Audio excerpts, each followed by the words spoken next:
So in today's video, I'm going to be making some more gates.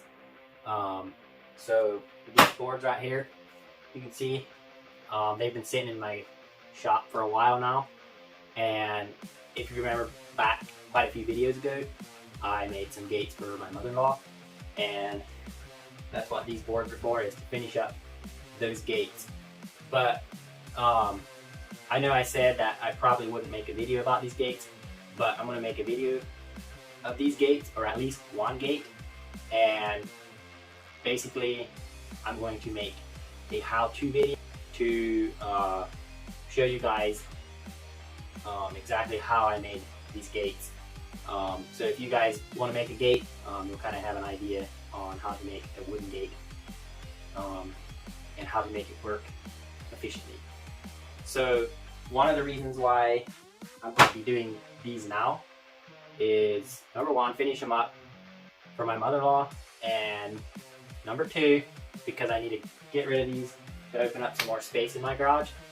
So I've got a couple areas here that are just kind of cluttered with bottles and stuff that I want on shelving. So I have some shelving coming, and I've got this white shelf over here that is going to get replaced. And then over here by the garage door, right inside the garage door, I'm going to put another shelf. So I'll be opening up a lot more space for my oils, my paint, you know, my spray cans for like my fly spray, my WD-40, you know, just stuff like that. I have some scrap I need to get rid of. Yeah, it should clean it up a little bit more. Another thing I want to talk to you guys about is kind of my setup.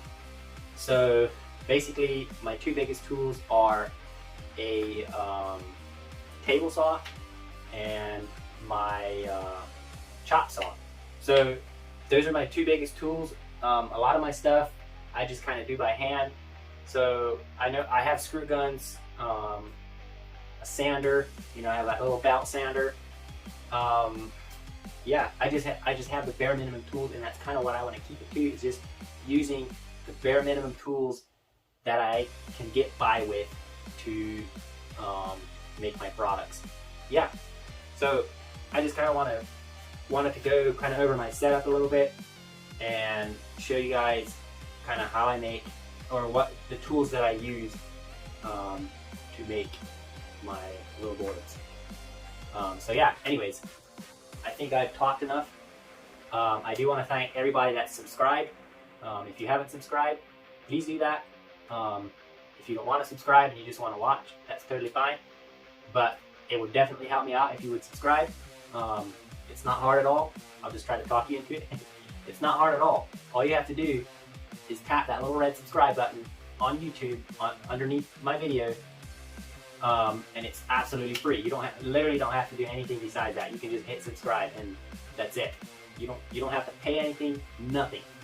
Now, if you really like my videos, which I'm sure not very many people really like my videos, but if you do and you want to do something special, you can go on patreon.com, and you can find me there at patreon.com/ARCandDIY, and you can leave me a donation, whatever.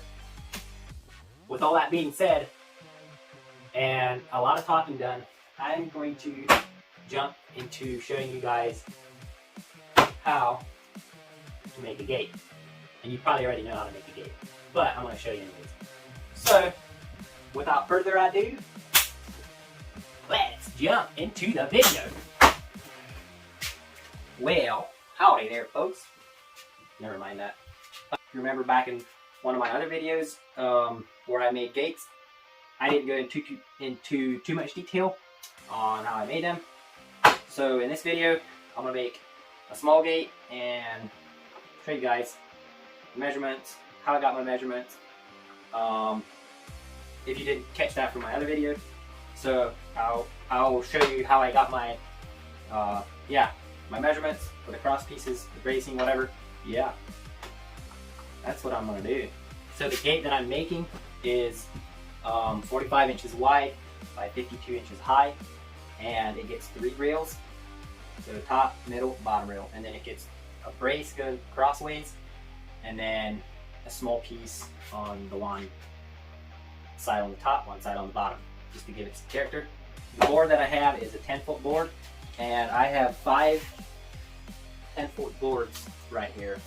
So out of this 10-foot board, I can get 2 52-inch pieces. So it's going to take 2 of these 10-footers to make my post. So I'm making 2 boards on either end to sandwich in the rails. So it's going to get the rails are going to get sandwiched in, and then same with the 2 bracing. It's going to be a brace on either side going the same way and sandwiching in the rails. Same with the little fancy piece. But yeah, some of these have knots. I'm going to have to kind of figure out which side is better to use, which side is not better to use. I would probably not use that end because it has the biggest knot, and that knot could fall out and it makes the board weaker. This side, or this end, has a knot, but it does not go all the way through. It does have a hole, but it does not make the board that much weaker. And then another good tool to have is a speed square.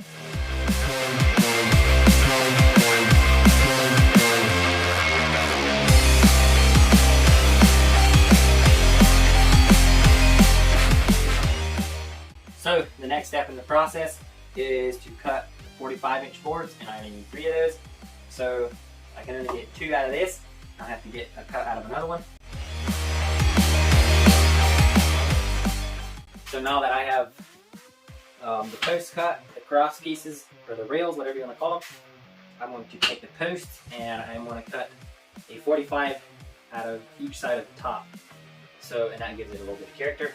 It matches up with the old gates. So yeah, what I do is I put it at 2 inches and 45.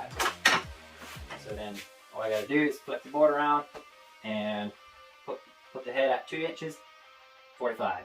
And that'll get both sides the same.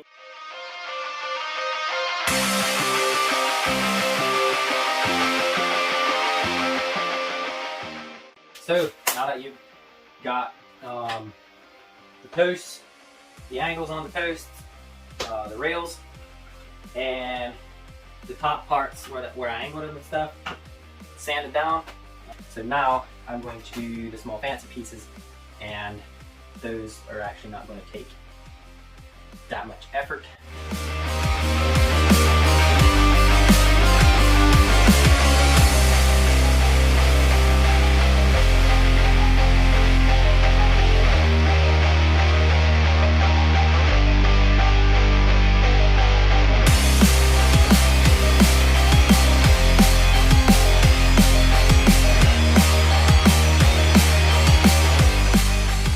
So now what I got to do is put my first post down, and then figure out where my rails are going to go, and then put the top 2 posts on, and then I can take my board, lay it crossways at an angle, and then I can get my my angle cut. And I have my angle cut marked on my saw from doing the other gates, so I should be good on the angle.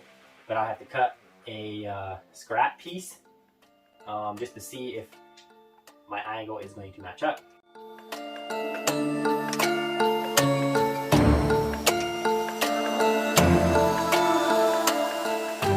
So what I did here is I went from the top 8 down, made a mark, and that's where my first reel is going to go. Came down to 24, that's where my second reel is going to go. Came down to 41, and that's where my last and the bottom reel is going to go. So basically, you would just figure out where you want to put your rails, and then, you know, this one's going to be here, and basically just make even spaces in between.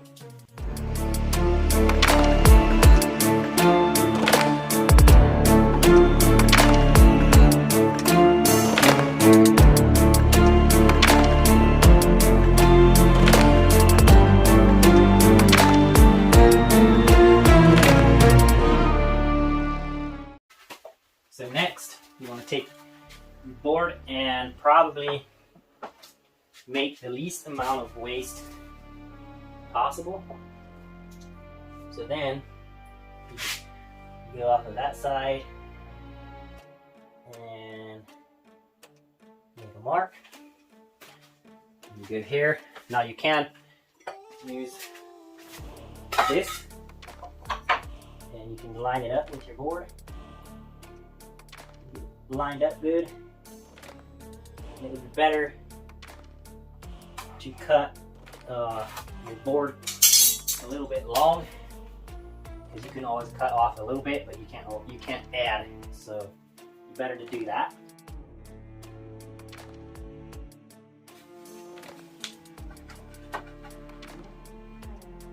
So now what you can do, since the other side should be the same size, you can just take this board, lay it on another one, and just trace your mark, and you're good to go. Then you have to take all this, put it somewhere, stain everything. So if you stain everything before you assemble it, that makes sure that everything is coated real good, just to ensure that when it shrinks, you won't see spaces that didn't get stained. So what I got here is my stain, and being that this stain and this stain are real close to the same color, I might mix them just so I have enough. I should have enough for this gate.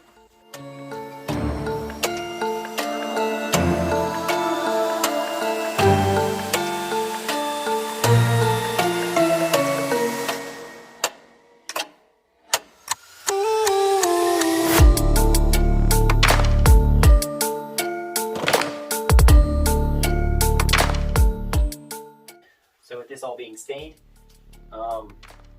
you just want to do the same thing you did before and lay your boards on here. You still can see the marks, and then start screwing things together. So then after that, you're going to take your clear coat and give it a good couple coatings, or 1 or 2 coatings in the clear coat. You might have to touch up the screw holes when you screw it in, because it might show bare wood. But you don't have to do that, because your clear coat will give it a good coating, and you should be fine.